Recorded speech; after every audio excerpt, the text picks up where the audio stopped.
اعوذ باللہ من الشیطان الرجیم، بسم اللہ الرحمن الرحیم۔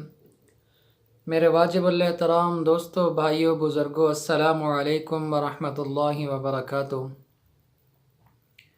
پیارے بھائیو، آج ہم پھر ایک نیا وظیفہ لے کر آپ کی خدمت میں حاضر ہوئے ہیں۔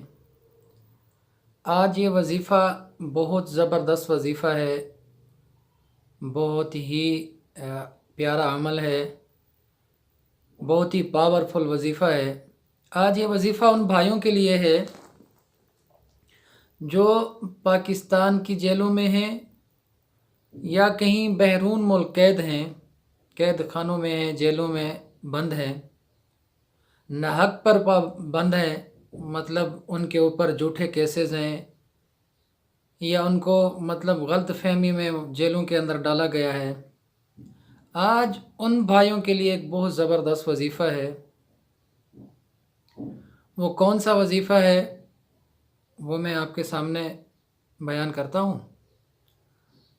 سب سے پہلی بات تو یہ ہے میرے بھائیوں، اللہ تبارک و تعالیٰ سے دعا ہے کہ اللہ تبارک و تعالیٰ ان مسلمانوں کی مدد فرمائے جو ناحق جیلوں کے اندر بند ہیں، جو قید خانوں کے اندر بند ہیں۔ اللہ تبارک و تعالیٰ ان کو جلد از جلد رہائی نصیب کرے۔ میرے پیارے دوستو، بھائیو، جب بھی یہ ویڈیو دیکھو، کوئی آپ کا دوست قید میں ہے یا کوئی رشتہ دار قید میں ہے، تو کوشش کریں کہ اس قیدی تک یہ وظیفہ ضرور پہنچائیں۔ سب سے پہلی بات تو یہ ہے کہ وہ خود اس کو کرے گا تو انشاءاللہ بہت جلد رہائی نصیب ہوگی۔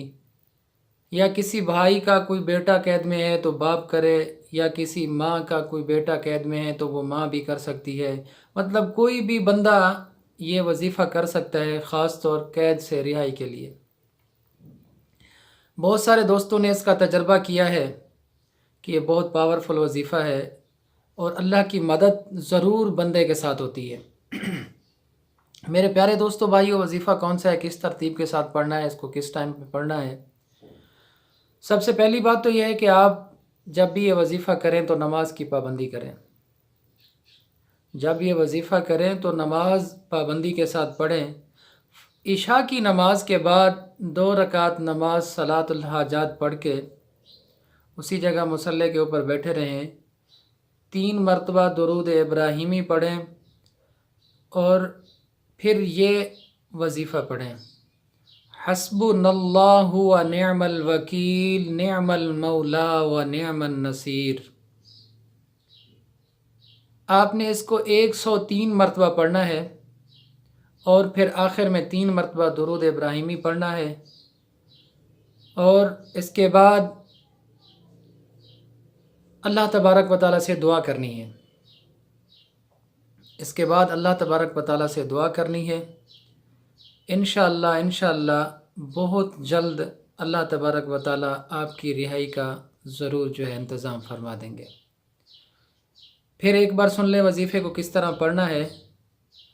سب سے پہلے 3 مرتبہ آپ نے درود ابراہیمی پڑھنا ہے، اس کے بعد یہ وظیفہ پڑھنا ہے 103 مرتبہ: حسبنا اللہ و نعم الوکیل، نعم المولا و نعم النصیر۔ پھر آخر میں 3 مرتبہ درود ابراہیمی پڑھنا ہے، پھر اللہ کے ہاں دعا مانگنی ہے۔